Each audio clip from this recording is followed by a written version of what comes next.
Hola a todos, bienvenidos a otro episodio más de Nada Personal, Solo Negocios, ese programa donde invitamos a todos nuestros telespectadores a sentarse a la mesa con los mayores, con aquellas personas, aquellos emprendedores que un día decidieron iniciar un proyecto y hoy ya son personas de éxito.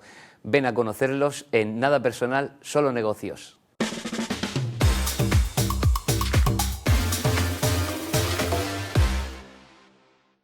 Hola a todos, bienvenidos otra vez más a otro episodio de Nada Personal, Solo Negocios.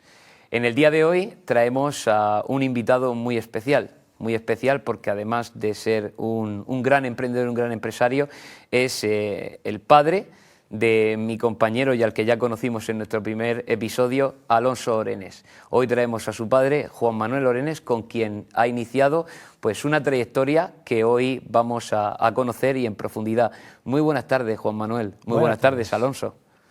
Muy buenas tardes a todos. Nada, estoy al final, Alonso, que fue el primer invitado como codirector también del programa, pues contó un poco la historia acerca de Orenes Property Fund, de cómo nace Orenes Property Fund, cómo nace Orenes Abogados, que es el despacho de la matriz del fondo, ¿no? Entonces, hoy que te tenemos a ti aprovechando esta ocasión, me gustaría que contaseis ¿cómo de verdad comienza el proyecto cuando tú en tu despacho, Juan Manuel, cuando Alonso era pequeño, pues iniciaste tu actividad profesional y que hoy pues te ha llevado a trabajar mano a mano con quien es tu hijo, que además de tu hijo hoy ya es un gran profesional de la abogacía como lo eres tú? Entonces me gustaría aprovechar esta ocasión que estéis los dos para que me contéis cómo es esa historia brevemente, un poco una introducción, que me contéis un poco sobre ello.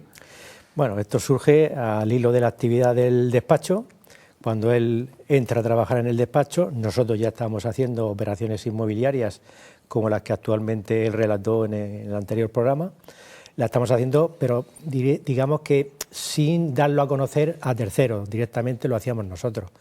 Cuando él se integra allí y plantea la posibilidad de, a través de las redes sociales, dar esto a conocer al público en general, pues lo vemos una cosa muy positiva y al final pues así empezó la cosa. No, y además he visto que cuando yo llego al despacho, además vi que el tema de las redes sociales, Alonso además te ha hecho muy partícipe y de la noche a la mañana te has convertido en otro influencer en materia de que al final en todos los vídeos apareces tú también hablando. ¿Cómo ha sido llevar esa transición hacia lo digital, hacia eso tan novedoso, ¿no? Pues un poco las circunstancias obligan. Él empieza en ese mundo, lógicamente no va a aparecer siempre solo porque resultaría raro, parecería que es una única persona la que está gestionando y al final pues nos vamos compaginando. Yo siempre llevo lo que es la materia jurídica propiamente y él el aspecto de relaciones públicas, comercial y demás. Sí, al final... Al final la labor que se desempeña como fondo de inversión y como despacho de abogados requiere varias patas. Evidentemente nosotros tenemos un compendio muy bueno porque, como se ve, él lleva ya 30 años de ejercicio y no es porque sea mi padre, si fuera muy malo yo lo diría, mi socio es muy malo, pero es que es muy buen abogado. O sea, son cosas, al final yo también he estudiado la carrera y sabemos lo que estamos haciendo en cuanto a escrito y yo siempre he aprendido de él en cuanto a temas jurídicos.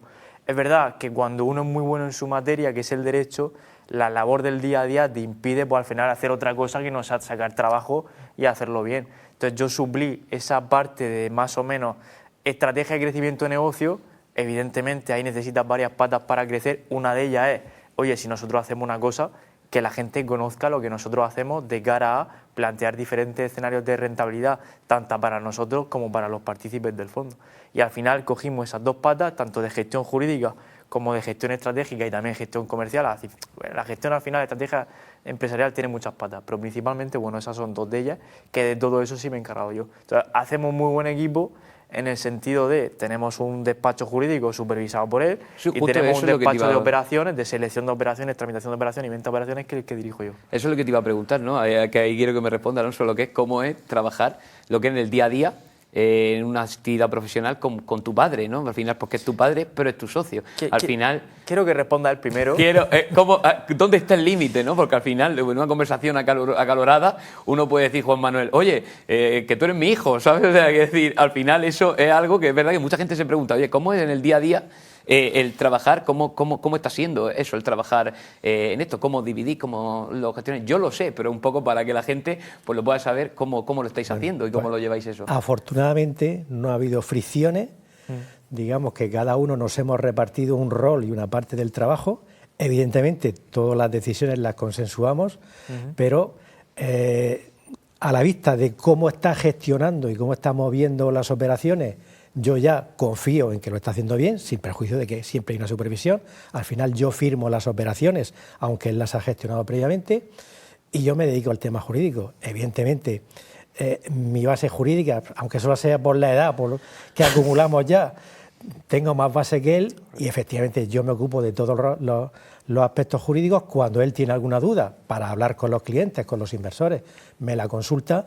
Realmente es muy fácil trabajar los dos porque nos compenetramos y llevamos la parte cada uno que No, y además muy bueno eso, porque además yo también lo sé de primera mano, que Alonso también otra cosa que hace muy bien es que sabe respetar muy bien cuando una persona tiene conocimiento y aprender de ella. Y por ejemplo ahí es una cosa que veo mucho, cómo él te valora y valora ese conocimiento a la hora de decir siempre, no, es que mi socio es el mejor, es mi padre, pero además es mi socio y es el mejor. Y eso yo creo que al final también es clave, ¿no? Ese respeto y esa ganas de aprender, de decir.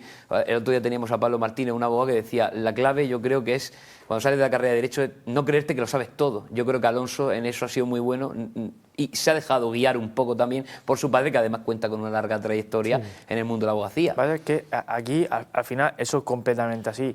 Más de haber tenido que discutir algo, pero desde un punto de vista cómo resolvemos esta situación para este problema específico, tampoco hemos tenido ningún tipo de fricción, porque la mentalidad es bastante... Nuestra mentalidad es, si no lo haces y no lo pruebas, no sabes si lo consigues, y siempre ha sido así. Hay gente que tiene mucha aversión al riesgo y nosotros pues siempre nos gusta construir cosas nuevas. Entonces, claro, sí es verdad que mi padre lleva 30 años gestionando el despacho, pero esto también es verdad que cuando yo entré era él y la secretaria. Y sí que es verdad que ahora somos como 8 o 9, desde que entré yo. Y es verdad que él hacía 1 o 2 operaciones y ahora llevamos 96. Entonces, evidentemente, ¿yo podría hacer 96 operaciones solo? No, eso no es realista. O sea, eso requiere un trabajo jurídico que es brutal. Claro. O sea, él está todo el día tramitando juicios, apretando los juzgados, resolviendo incidentes, en fin, todo ese tema. Pero luego, claro, si estás solo haciendo eso, porque tienes que hacer eso, no te da tiempo de estar viendo operaciones, hablas con inversores, hablas con potenciales clientes para que adquieran, resolviendo negociaciones, en fin, que no da. Claro. No da. Iba a preguntar. Entonces, ha sido un trabajo conjunto de ampliación de equipo, de ampliación de capital, y seguimos ahora mismo, es que llevamos 1 año y ya vamos bastante bien, la verdad. ¿No? Y cuando llega Juan Manuel, ¿cómo fue el momento ese en el que, cómo surge la idea, por así decirlo, del fondo de Orenes Property Fund, de decir, llega Alonso, está tú y la secretaria, ¿cómo surge el momento de decir, oye, mira, Alonso, incorpórate, vamos a darle forma a esto, vamos a profesionalizar esto y vamos a crear esta línea de negocio? ¿Cómo surge eso? En realidad no es como lo plantea, fue una situación muy orgánica.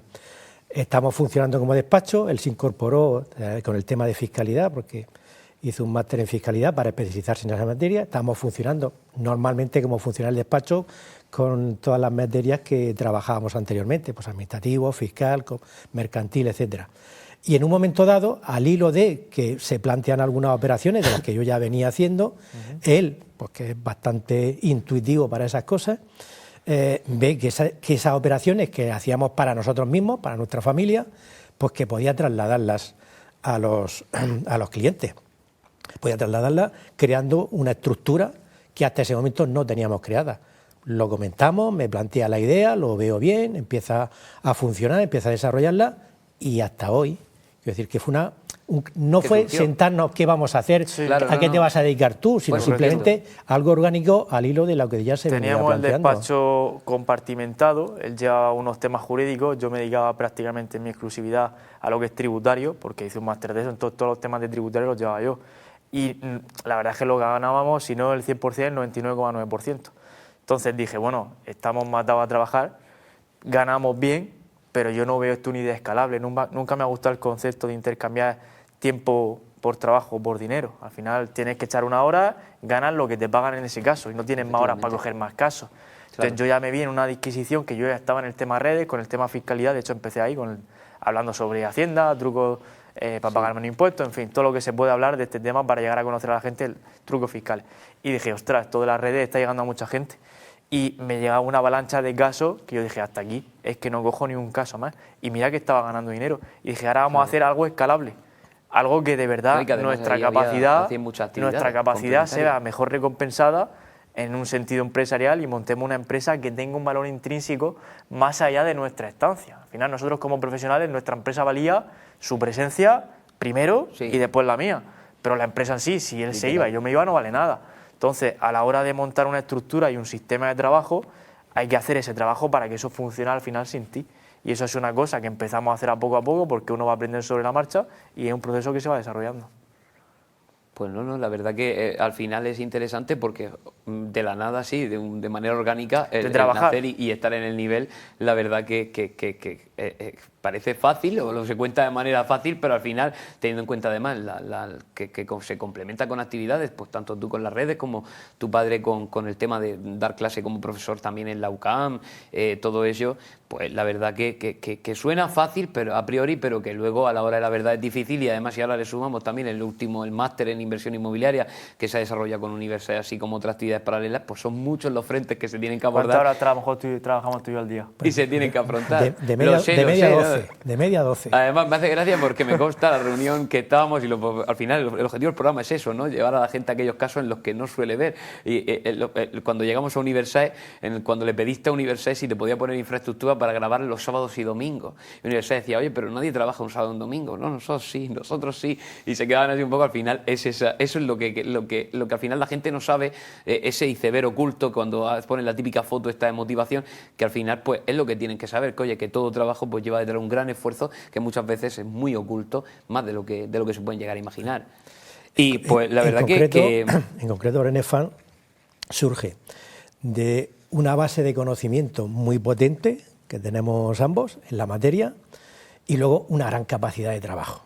Claro. Sin eso no puede nacer una nueva actividad y un nuevo proceso productivo como es este de la nada de lo que estábamos haciendo tradicionalmente en el despacho, porque hay que compaginar el funcionamiento del despacho con crear este nuevo proyecto. Tú tienes que coger esa capacidad de trabajo, esa fuente de conocimiento, hacerlo trasladable y estandarizable para que los equipos sepan ejecutar ciertos patrones sin tener que contar con nosotros. Es decir, es como una fuente que va regando lo que hay alrededor. Y para que se riegue bien y se quede todo equiparable, tiene que funcionar al mismo ritmo. Y eso es un trabajazo, al mismo tiempo que asumes la responsabilidad de tu trabajo y de todas las operaciones que lleva a la marcha. Pero bueno, que el resumen es estudiar mucho y trabajar mucho. Es que no tiene Totalmente. No, pues vamos a entrar un poco más a fondo en el tema. Aquí, bueno, ya te pregunté, Alonso, en su día un poco los específicos, pero quiero que ahora Juan Manuel sea la persona a ver, para él, qué ventajas y cuáles son los retos que tiene la inversión, en este caso, la estrategia de inversión inmobiliaria que utiliza Orene Property Fund, la inversión en lo que viene a ser el crédito hipotecario, cuáles son las principales ventajas y, por supuesto, cuáles son los principales retos a los que presenta.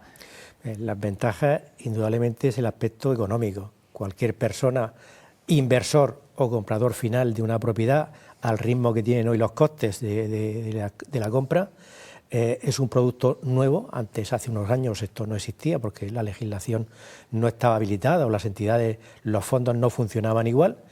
Y la ventaja es estratégica de negocio como inversión y como comprador final, compras a unos precios en relación a los precios del mercado muy ¿Y le puedes decir, Juan Manuel, para que la gente lo sepa, lo que es un porcentaje más o menos de descuento medio de una vivienda, comprar en el mercado a comprarla? Respecto del precio de vivienda, pues puede estar en un 50-40%. ¿50% de descuento? De descuento. Ten en cuenta que lo que trabajamos es respecto del precio del préstamo hipotecario. Normalmente lo que nos encontramos son préstamos hipotecarios de hace unos años en los cuales el deudor ya empezó a pagar una parte y cuando deja de pagar es cuando realmente la entidad bancaria, tras un periodo muy largo de impago, a partir de un año, año y medio, cuando realmente ofrece esos créditos al mercado.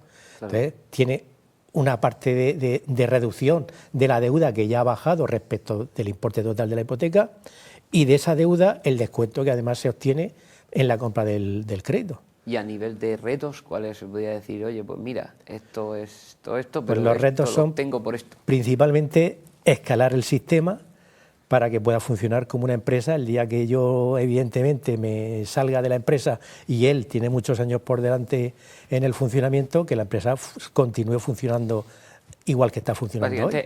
Que llevar bien el asunto jurídico. Llevar bien el asunto jurídico y todos los asuntos que vayan controlados, pero que funcione, que pueda funcionar como una empresa autónoma sin necesidad de que estemos las personas Como ahí. ha dicho Juan Manuel, al final cuando se compra una casa a través del producto bancario, lo que es la compra del crédito, tú compras un derecho de cobro por debajo del descuento. Entonces, si tú tienes una referencia respecto al valor del precio de mercado, estás comprando con un descuento del 40, 50, 60%. Aunque eso también depende en cuanto tenga el banco tasada la casa, depende de la oferta que se pueda mandar en función del valor de la deuda, depende de la tasación hipotecaria. Es decir, hay un estudio previo de la operación, con lo cual no se puede estandarizar todas las operaciones a, oye, es que siempre compras con un 40 o un 50. Hay veces que te hacen un descuento del 20 por X motivo y no se acaba comprando. Y luego la dificultad de terminar la operación hasta el final, es decir, tú para poder adjudicarte la plena propiedad de esa casa, tienes que ejecutar y sacar la casa a subasta, porque lo que estás ejecutando es el colateral, que es la garantía, la casa que sustenta el derecho de cobro que tú tienes como acreedor. Entonces, cuando tú ejecutas, sacas esa subasta y ya o adquieres la plena propiedad, o cedes el remate a un tercero que se la adjudica, o la vendes, que es cuando tienes el mayor tramo de rentabilidad posible. Entonces, el reto principal de ahí es hacer el trabajo bien. Y yo eso se lo paso a él. Todo lo que son todas las ejecuciones hipotecarias las desarrolla al completo. Y yo al final digo, esa casa sí, esa casa no, por esto, por esto y por esto. Y oye, papá, nos vamos a gastar 600.000 euros la semana que viene. Y me dice, ¿por qué? Y digo, en eso. Y digo, ¿te parece bien? Y dice, venga, sí. Y ese es el desarrollo. La mecánica de trabajo. Esa es la mecánica. Digo, papá, vamos a preparar 1 millón, que la semana que viene y la siguiente tenemos que gastarnos 1 millón. Hoy iba a preguntar justo, además muy interesante lo que me dices, porque iba a preguntarte justo la siguiente pregunta, aunque ya sé un poco cuál es la tuya. A nivel de manera conjunta, ¿cuál diríais que ha sido la operación que a los dos más os ha impactado, más os ha marcado y un poco que os ha llevado incluso a trascender en vuestra vida al punto de sacar y extraer lecciones que hoy aplicáis en todas las operaciones debido a esas operaciones que os marcaron, como digo? Pues yo creo que podrías contar la que hiciste tú cuando yo todavía era un pollo y estaba terminando de estudiar de la nave, que esa sí que fue bastante impactante. Bueno, a ver, es impactante en el punto de que posiblemente no se tiene el conocimiento jurídico para llevarla a cabo. Entonces, en ese punto de vista, sí, una vez que ya se conoce, pues realmente todas las operaciones son muy similares. Hay que ver la estrategia de salida que tiene y la estrategia que se va a seguir para desarrollarla.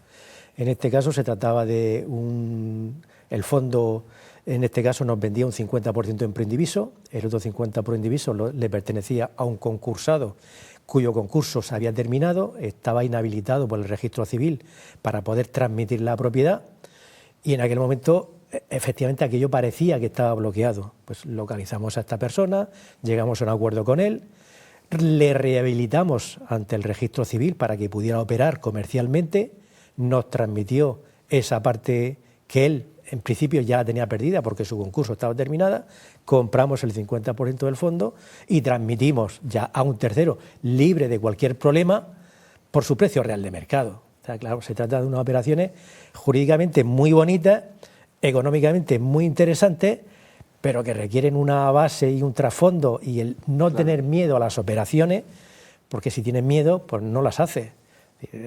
Otra que se me ocurre para comentar a los espectadores, eso por fue ejemplo, una operación que él invirtió, pues en ese caso yo estaba fuera, que invirtió 80 o 90.000 euros. Sí, invertimos, sí, unos 70, 80. Unos 70, 80 para sacar 450. 450 la venta a precio de mercado. ¿Por qué no se vendía eso a precio de mercado estando disponible ese inmueble? Pues porque tenía una connotación de situación jurídica aparentemente irresoluble que fuimos capaces de resolver. Con lo cual podemos decir que las lecciones que todas las más problemas, más rentabilidad. Más problemas, más rentabilidad, mejor, efectivamente. O sea, perder un poco el miedo ese escénico de enfrentarte a una situación por el hecho de decir, oye, que esto a lo mejor con paciencia y saliva, como dice aquel, ¿no? Al final, que los problemas los tiene quien no sabe resolverlos.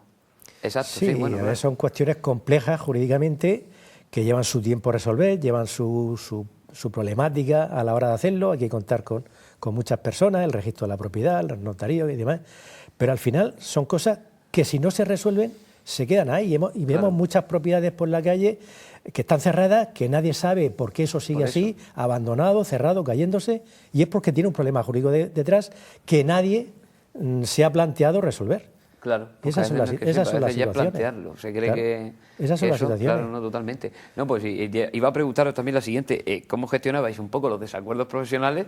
Pero al final un poco habéis respondido antes a eso. Al final, prácticamente, la lección es dividirse y cada uno especializarse bien en lo que va a hacer. Entonces, la otra, como padre e hijo, ahora que además lo lleváis tan bien y los desacuerdos son mínimos, ¿qué consejo le dais a ese otro padre e hijo que quieren construir algo juntos, o todas esas empresas que están en tercera generación y los hijos están ya incorporados con los padres? ¿Qué consejo le dais a ellos para que puedan llevar mejor su día a día dentro de la compañía sin necesidad de tirarse las calculadoras a la cabeza? Mira, como muchas yo voy a dar un ocasiones consejo pasa? A los hijos, desde mi No, me parece bien. de hijo.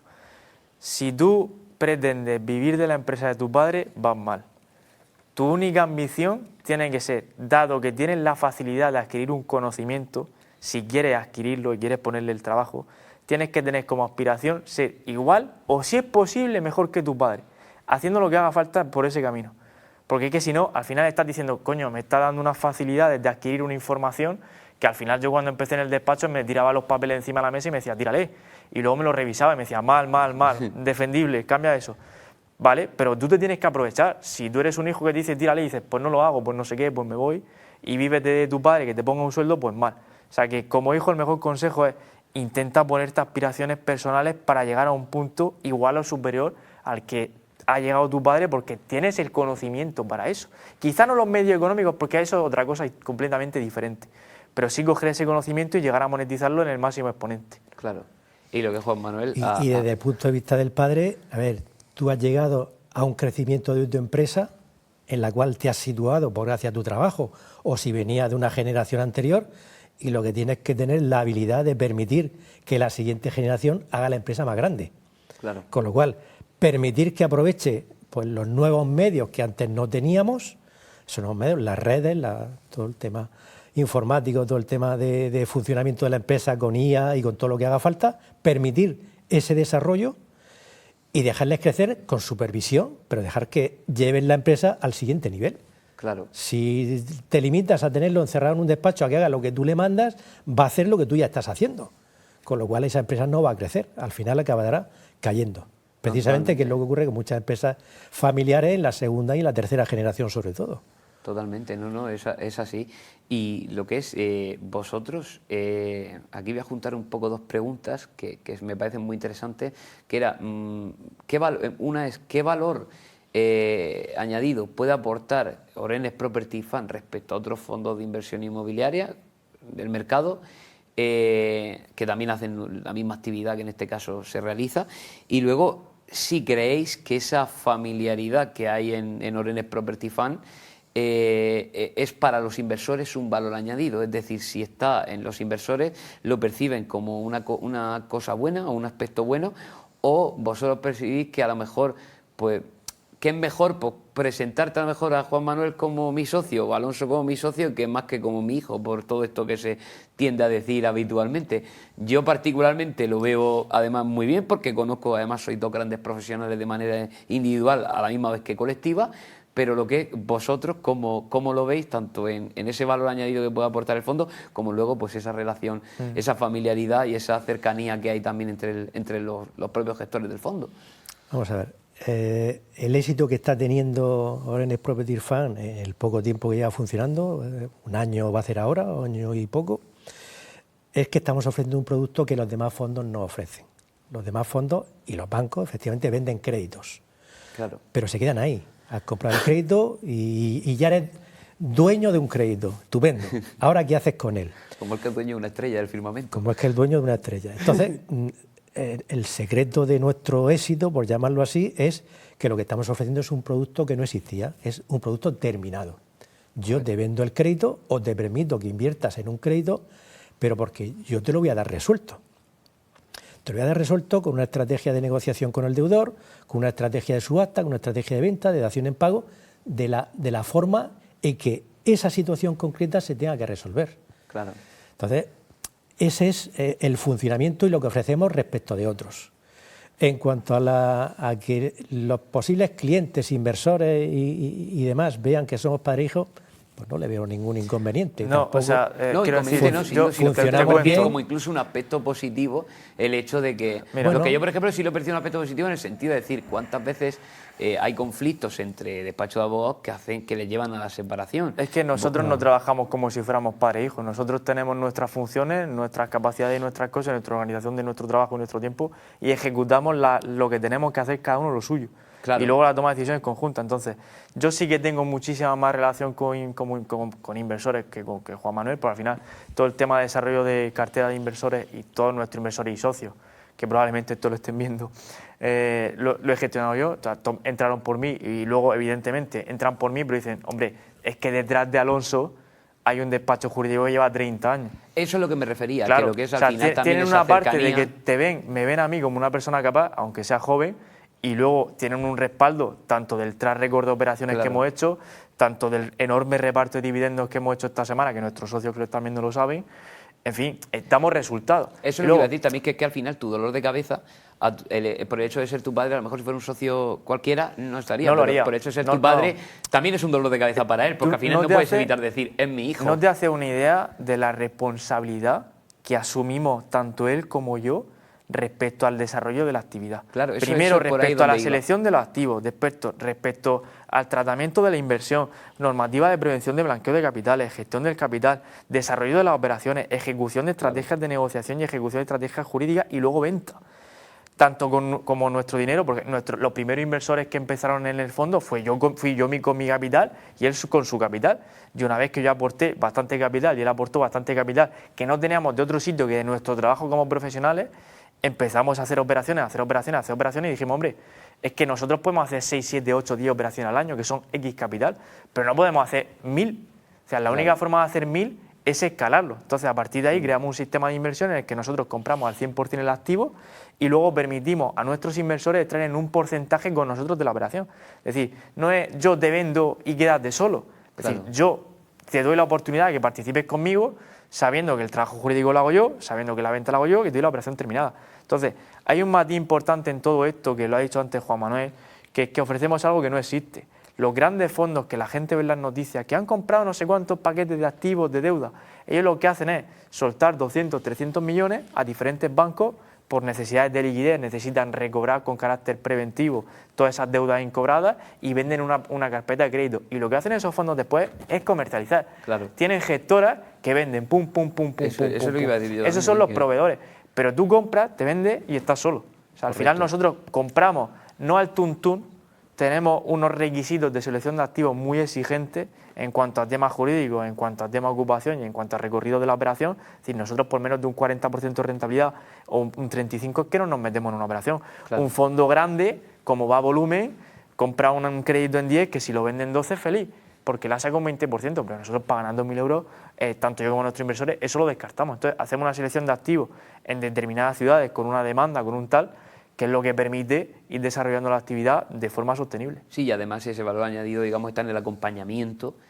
No acompañamiento, 360, es que lo hacemos todo. Correcto, se hace el traje a medida, literal. O sea, no, al final es que eso. El inversor no hace ni un papel. Que al final es un poco lo que típico decía tú ahí, Juan Manuel, que dice, oye, al final, el comprar un crédito, ahora soy tenedor de un crédito, es un poco lo que dice la gente. El miedo es porque compraban el crédito, pero ¿y ahora qué? Quiero la casa. Claro, ¿y ahora qué? Pues ahora hay que empezar a investigar. Aquí está testado de que el ahora qué es cuando empieza realmente el trabajo de valor añadido de Orenes Property. Es decir, ¿ahora qué? Ahora te voy a coger todo y te lo voy a llevar hasta final y tu casa la tendrás escriturada tú una vez, tu solar, lo que sea, porque no solo vivienda, sino que al final es todo tipo de activos inmobiliarios.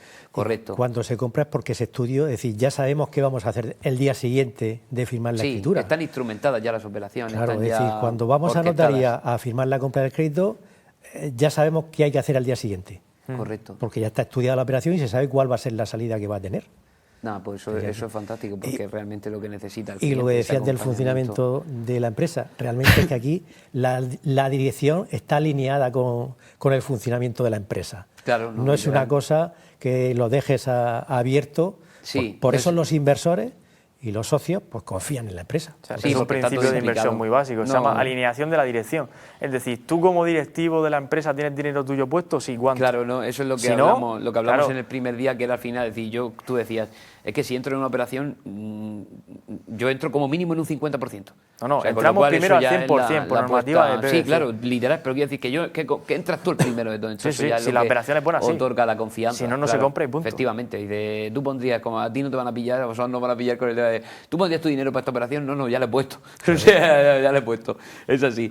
Pues muy bien, muy interesantes las respuestas. Ahora vamos a pasar a una segunda parte un poco más dinámica, que es mito o realidad, ¿no? Al final, una serie de frases que están puestas, que la gente suele decir en redes sociales, en foros y demás, que yo he recogido y un poco las expongo a vosotros para que vosotros, muy brevemente, en un sí y una frase, me podáis decir. No, la primera es: invertir en créditos hipotecarios es más seguro que comprar directamente inmuebles.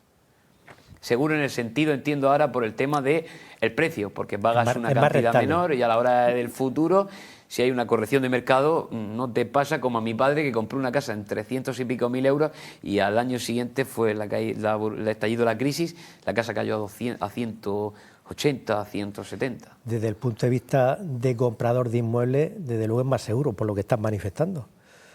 Como compras a precio inferior, aunque la propiedad, el colateral que está garantizando ese crédito baje, siempre va a tener más precio que lo que realmente estás pagando. Comprando un crédito es imposible perder dinero, Claro. A no ser que compres fatal. Luego, si compras caro, estás comprando caro, lo compres en la casa o la compres el crédito. Totalmente. Aquí estamos un poco más para Alonso, porque además me gusta. Los fondos inmobiliarios solo son rentables a largo plazo. Los fondos inmobiliarios son rentables. Mira, a ver.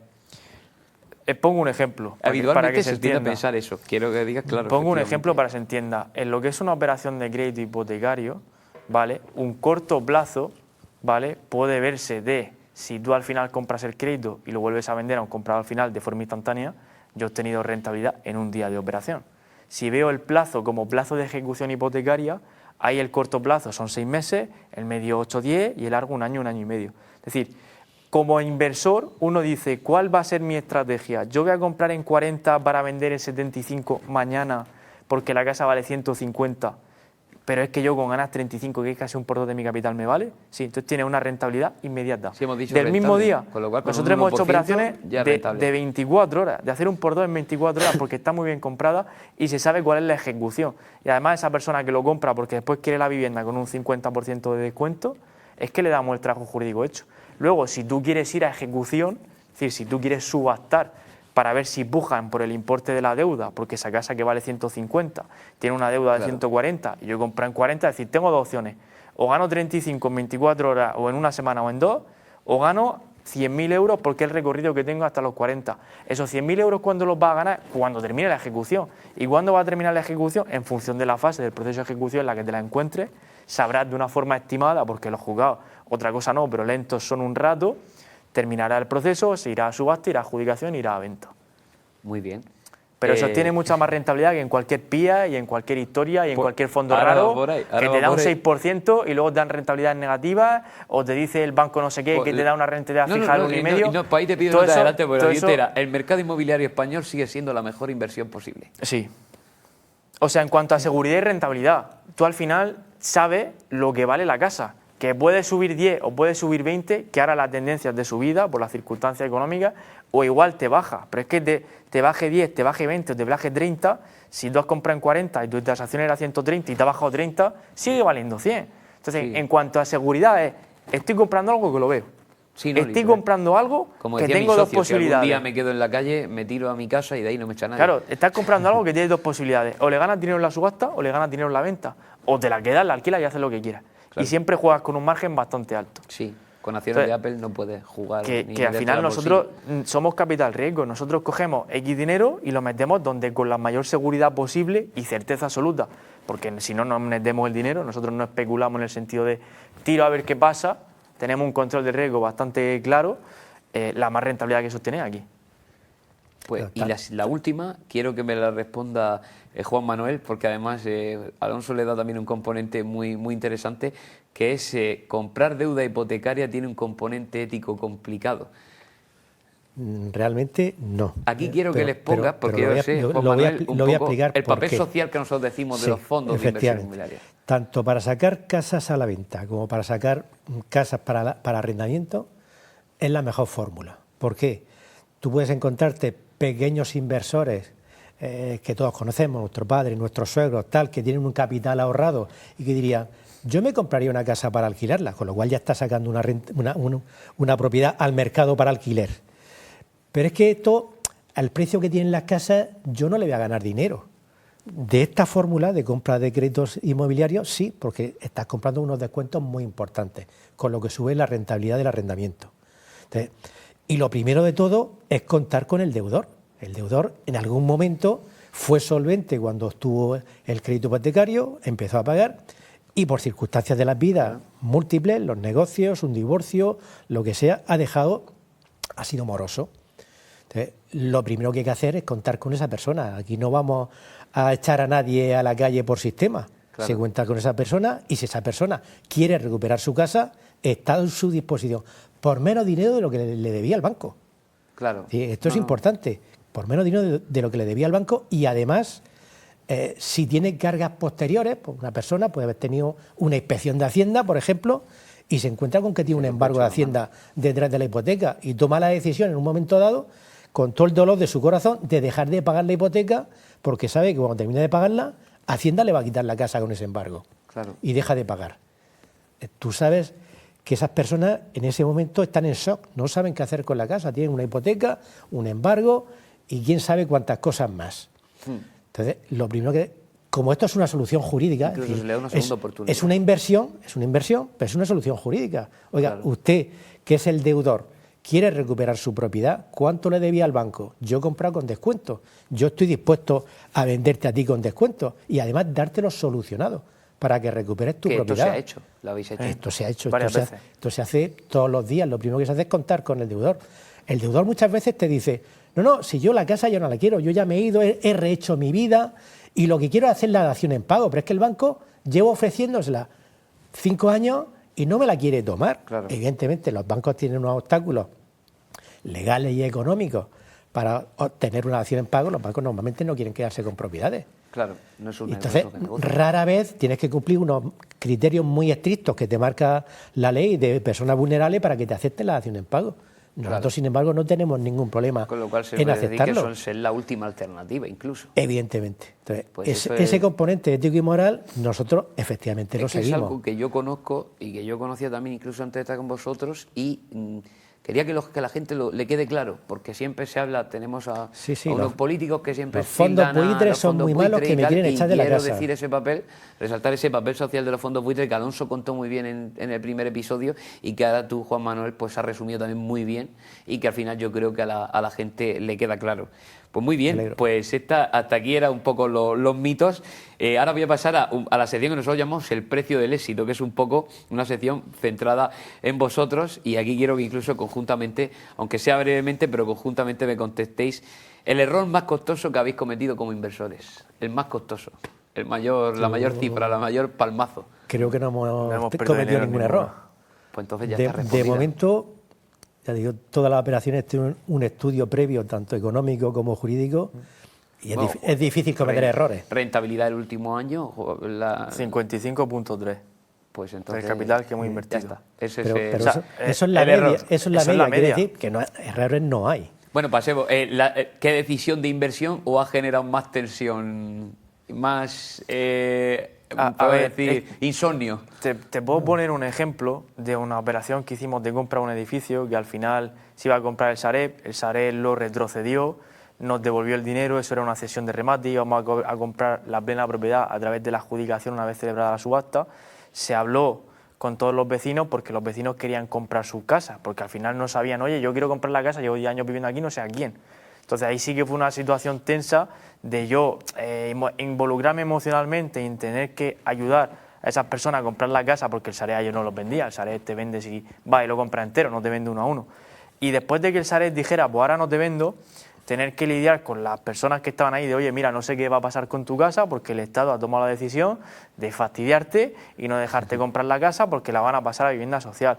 Ahí sí que nos reunimos él y yo porque después de toda esta película Esta semana pasada el Sareb me llama y me dice, oye, que al final sí te la voy a vender. O sea, fíjate el mareo que dieron para al final decir, oye, mira, que no queremos problemas legales con vosotros, os vamos a vender el edificio. Y yo le dije a él, vale, pero bueno, y él me dijo a mí, si parte de las viviendas en los bloques conjuntos, bloques de la zona, empiezan a pasar al SEPE, aunque el nuestro no lo pase, ¿qué incentivo van a tener esas personas en desembolsar un importe de pago por esas viviendas si van a tener supuestamente más alternativas en el mismo bloque o en otro bloque de alquiler social? Entonces dijimos, se nos van a caer la operación y te puedes quedar apalancado con un dineral que nos costaba el edificio ese y empezar a buscarle ventas, tener que entrar en trifulgas porque algunos vecinos se queden de ocupas, porque llevan ahí en estado de incertidumbre jurídica desde que la promotora dejó de pagar el préstamo hipotecario. Pues ha sido una en la que sí que nos hemos tenido que sentar, pero vamos, fue una decisión de 3 minutos, es decir, no compramos. Sí, que tampoco ha habido así, claro. Es que está muy claro, revisamos los papeles y tenemos toda la información del sitio y de los, deudores antes de... Sobre tu operación concretamente, la estuvimos contando el otro día, pero Juan Manuel, quiero saber, ¿cuál ha sido la operación que a ti más satisfacción te dio cuando iniciaste, en tu inicio, para llegar a transmitirle este tipo de negocio a Alonso? Es decir, la operación que a ti te llamó la atención, además de la nave, que además fue un por Q5 y todo eso, las conozco las de Alonso bien, pero aquella que a ti, principalmente cuando tú empezaste a hacer operaciones, tú como dice Alonso, en solitario, ¿cuál ha sido la que te dijiste tú? Oye, por aquí negocio. Todas las operaciones bien estudiadas son buenas, es decir, quizás las que plantean un reto jurídico de mayor envergadura para sacarla adelante. Esa, por ejemplo, que se estaba comprando a un concursado que no podía vender y hubo que rehabilitarlo, pero otras, por ejemplo, en las cuales se ha comprado con una prohibición de vender puesta por la Audiencia Nacional en un proceso penal por blanqueo de capitales. Y eso se ha comprado, es decir, no se ha hecho nada ilegal, evidentemente. Hemos llegado a la Audiencia Nacional, se le ha planteado la operación, la Audiencia Nacional nos ha autorizado a hacer la operación, se ha consignado el dinero en la Audiencia Nacional a resultas de ese proceso judicial y la Audiencia Nacional nos ha dado la documentación para levantar la prohibición de venta en el registro de la propiedad. O sea, ese tipo de operaciones nos hacen sacar pecho y decir, bueno, es que realmente se puede hacer muchas cosas manejando el conocimiento jurídico que tenemos en el despacho. Entonces, él lo sabe, que eso lo podemos hacer, y él lo transmite a los posibles interesados, a los inversores y demás, cosa que los fondos habituales no hacen. Son con misterio. Claro, sí, es difícil. Ese tipo de operaciones a mí me agrada mucho por la satisfacción de resolver el problema jurídico y desde el punto de vista de la empresa, pues nos permite ofrecer a los clientes que casi en cualquier situación se puede resolver.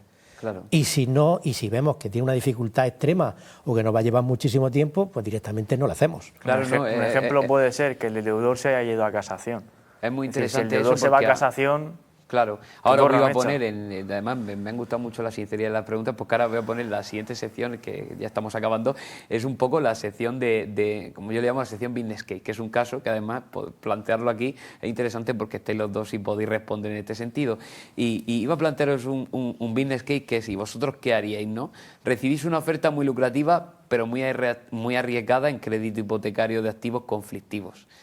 ¿Aceptáis el reto de manera conjunta o declináis para evitar un posible conflicto futuro? Es muy similar a lo que estáis haciendo en el día a día. Al final, como tú has dicho, en este caso puedo responderla hasta yo con lo que me has dicho, que lo aceptamos, pero cuando el riesgo ya es un poco ya elevado y tal... Estudiamos el conflicto. Mejor declinar. Estudiamos el conflicto y si vemos que el conflicto se puede enquistar en los juzgados, pues directamente... Pero ya no es porque en muchos casos no lo declinamos porque no se pueda resolver. Lo declinamos porque sabemos que los plazos para su resolución son excesivamente extensos. Claro. Entonces dices, bueno, yo estoy poniendo un dinero, pero ¿a cuánto tiempo? En esas ocasiones suelen ser casos de no lo hago porque no es una operación de 6, 8 meses, un año y medio. Claro, la operación una operación de 6 años. Entonces una operación de 6 años la operación que es se coste de selecciona es una oportunidad. operación que también se ha controlado también los plazos. Evidentemente. Sí, claro. No, pues eso, muy interesante. Pues nada, llegamos al cierre, a la última sección, que es un poco una sección en la que ahora, ya que os conocemos a vosotros, hemos visto un poco todo, es qué le transmitís a aquellas personas que nos están viendo y que quieren un poco, pues gustarían hacer algunas preguntas, y yo pues trato de intentar hacer algunas que ellos tienen en su mente, como es, por ejemplo, ¿cuál es el principal consejo que le daríais ahora mismo? Como de Alonso además las tengo, quiero que en este caso sea Juan Manuel que dé el apunto. ¿Qué consejo le darías a aquel que quiere empezar a invertir en inmueble a día de hoy? Pues que escoja unos profesionales que entiendan lo que están haciendo, porque esto, aparte del tema económico, tiene un gran componente jurídico. Entonces, que si se va a dedicar a esto, no es complicado. Es decir, con nosotros no es nada complicado, realmente el inversor no tiene nada que hacer. Claro. Y si no es con nosotros y es con cualquier otra persona, pues que realmente entienda lo que está comprando, que no me pase como esta mañana en notaría, que la persona decía, es que yo quiero comprar la casa. No, usted está comprando un derecho de cobro, está comprando un crédito. Claro. La casa será suya cuando termine. No, y lo tiene bien asumido Alonso, porque además él decía... Y lo entendía, pero no quería entenderlo del todo. Entonces, que entienda qué es lo que está haciendo, que está comprando un crédito a un coste inferior al importe de la deuda, y que tenga un equipo jurídico que sea solvente para esto llevarlo a buen término. Claro, sí, Alonso ese decía, es el secreto. Hagas lo que hagas, que seas el mejor. Porque es un poco eso. Si vas a invertir en lo que sea, invierte con el mejor, que eso es un buen consejo. Y que además... Yo algo que digo a la gente que se quiere dedicar al mundo de inversión inmobiliaria, es sencillo y es difícil a la vez. Es sencillo, ¿por qué? Porque si tú tienes proveedores de activos, contacto fuerte con bancos, fondos más grandes, etcétera, etcétera, siempre tienes cartera de activos. Claro. Si tienes un know-how y un conocimiento jurídico fuerte en la materia, sabes cómo resolver y cómo plantear diferentes estrategias de resolución judicial. Si aparte tienes un buen sistema de estudio in situ del activo para evaluar a precio real de mercado el colateral, puedes hacerlo. Ahora, si te faltan todas estas patas necesarias para hacer una buena operación, es probablemente que necesites a un equipo, a unas personas que lo hagan por ti. Por si no, esto es muy intensivo en tiempo y en trabajo. Y en esta línea, ahora os voy a preguntar, ¿cuál es el error más frecuente que veis en nuevos inversores inmobiliarios? El precio de compra del crédito. Es decir, ellos le ofrecen una deuda, ven el precio del inmueble, del colateral, que se llama. Si el colateral vale 300 y se deben 120, cuando te ofrecen comprarlo en 120, es una mala operación, porque al final ese es el importe de la deuda que tú tienes derecho a cobrar. Puedes encontrarte con que tramitas todo el proceso, vas a subasta y al final los intereses que te van a pagar del tiempo transcurrido, los que has pagado en gastos de notaría, registros, impuestos, etcétera. La operación es mala. Claro, aunque aparentemente, pero es que si me quedo con la casa, ya, pero es que a ti nadie te garantiza que te vas a quedar con la casa, la nave o lo que sea, nadie te garantiza subasta, claro, te vas a quedar con el inmueble, tienes que sacarlo a subasta. Efectivamente. Entonces, hay que estudiar cada operación, una por una. Si esa resulta que el deudor está dispuesto a una dación en pago, la operación es muy buena. Claro. Si tienes que sacar a subasta, la operación es muy mala. Pero eso está muy ligado, Juan Manuel, que lo has dicho antes, porque si estuvieras asesorado por el mejor o por los mejores o por gente formada, no hubieras incurrido en ese error. No puedes pagar el precio. Con lo cual volvemos a lo mismo, que es el decir... Son personas que han comprado créditos a un precio excesivo. Porque el de la inmobiliaria le ha dicho, tú cómpralo, que estás comprando la casa. Mentira. Pues no asesorarse con la persona. Te ves a profesionales que mienten, que te dicen, no, comprando el crédito, comprar la casa, y además estás pagando 120, que le importa la deuda. O que maquillan la verdad. Voy a matizar no mienten, te dicen, estás comprando una casa de 300 por 120. Claro, sí, no terminan de entender. Sí, pero no terminan de entender que eso tiene un trámite y que en ese trámite es donde se puede frustrar tu expectativa de quedarte con el inmueble. Puede ser el punto de inflexión. Sí. Vamos, muy interesante. Y luego, a nivel de conjunto, la lección empresarial más valiosa que habéis aprendido trabajando juntos. Y si pudierais volver al día que fundasteis Orenes Property Fund, el consejo que os daríais mutuamente a los dos, pues para decir, oye, pues para ir mejor o para decir, oye, pues mira, esto va a ir bien, no sé, el consejo que os daríais. Pero la lección, y corrígeme si me equivoco, es que cada día hay que estar al pie del cañón y saber más y ser mejor en lo que uno hace. O sea, tienes que estar siempre actualizándote a nivel jurídico, siempre a la orden del día, siempre buscando nuevas ideas de optimización del negocio, estrategias de crecimiento y prueba, error, creo. No sé si quieren matizar. Sí, realmente no podemos volver a decir cometimos un error y si estuviera atrás te diría que vamos a hacerlo de otra manera. Porque de todo se aprende. No hablo de error solo, sino, Juan Manuel, a lo mejor es decir, oye, pues yo cuando empecé a hacer operaciones en solitario lo hacía de esta manera, pero ahora que llevamos ya X años, hay que ver si lo hubiera hecho aquellas operaciones de esta manera, hubiera actuado así, qué rápido hubiera salido esto, o qué tal, o qué, no sé, hay que tener en cuenta que cuando yo empecé no había ordenadores. También ha cambiado todo. No había teléfonos móviles. Digitalización. Es decir, el primer ordenador que tuve cuando yo empecé a trabajar en el juzgado, el primer ordenador que entró al juzgado fue el mío, que me lo llevé de mi casa al juzgado para poder trabajar más cómodamente. Y ahí decía, ¿y esto qué es? Allí se trabajaba con máquina de escribir, con papel de calco. Evidentemente, cuando yo empecé había unos sistemas de trabajo que nada tienen que ver con la realidad de hoy. Sí. Eso es lo que él precisamente ha venido a poner en valor, los nuevos sistemas de crecimiento. Digitalización. Digitalización. No es tan sencillo como digitalización. Tú lo que haces es subir vídeos. No consiste en eso. No es digitalización de arte, usar una máquina. Redes sociales y no todo el mundo tiene éxito. Que no es eso tampoco. O sea, la clave es cómo consigues hacer que una persona que no tiene ni idea de lo que es un crédito tenga un punto de conciencia del proceso que tiene que seguir, tenga un punto de confianza para que cuente contigo como profesional y tenga un punto de solvencia y determinación de la operación con nosotros.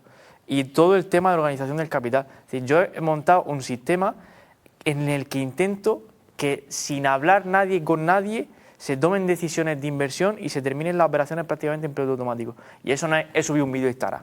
No, claro que no. Eso es que eso no se ve en redes sociales. Por redes sociales lo que se hace es labor divulgativa. Esto es un sistema de embudo. Te digo que esto existe y tú ya tomarás tu decisión de inversión si eso cuadra con tu estrategia personal, pero por lo menos ya te estás educando en que esto existe. Esa es la primera parte. Claro. Si tú no sales a la calle a educar a la gente que en esto existe, que quizás pueda ser para ti o quizás no, pero por lo menos tienes la información, no puedes tomar un paso adelante. Entonces, ¿cuál es la primera fase que se ejecutó? Oye, vamos a darlo a conocer. ¿Cuál es la segunda fase? Es decir, ¿cómo podemos, tú si quieres, con nosotros, elaborar un sistema en el que ambas partes ganemos y tengamos una relación simbiótica y en la que tú, como no profesional, puedas estar tranquilo en el que todo esto se está gestionando de una forma correcta? Bueno, y a partir de ahí podrás decirte un montón de fases de ejecución, estrategia de negocio, pero eso es una movida. Es un poco como decía Steve Jobs cuando inventó el Lisa, el que precursor al Mac, que decía, tú lo ves tan simple, pero precisamente porque hay muchísimo más trabajo que en los Windows y muchísimo más trabajo que en otros tipos de ordenadores, precisamente para que para ti sea muy fácil. Es un poco al final, detrás de esa gran automatización que hay hoy en día, hay un trabajazo inmenso. Que se vea simple. El trabajo... Pero cuanto más simple, más trabajo lleva detrás. Más acostado para ponerlo tan simple. Pues muchísimas gracias. Hemos llegado al final del programa. Muchísimas gracias por vuestra visita, por vuestras respuestas, por vuestra sinceridad. Y nada más, me despido de todos animando a que nos sigan en nuestras redes, animando a que nos vean tanto en la propia 7, en la sección de la carta, como en los canales como YouTube y redes sociales que también estamos. Y nada, nos vemos en el próximo capítulo en Nada Personal, Solo Negocios, el programa donde importan mucho más las cuentas que los cuentos. Muchísimas gracias. Muchas gracias a vosotros.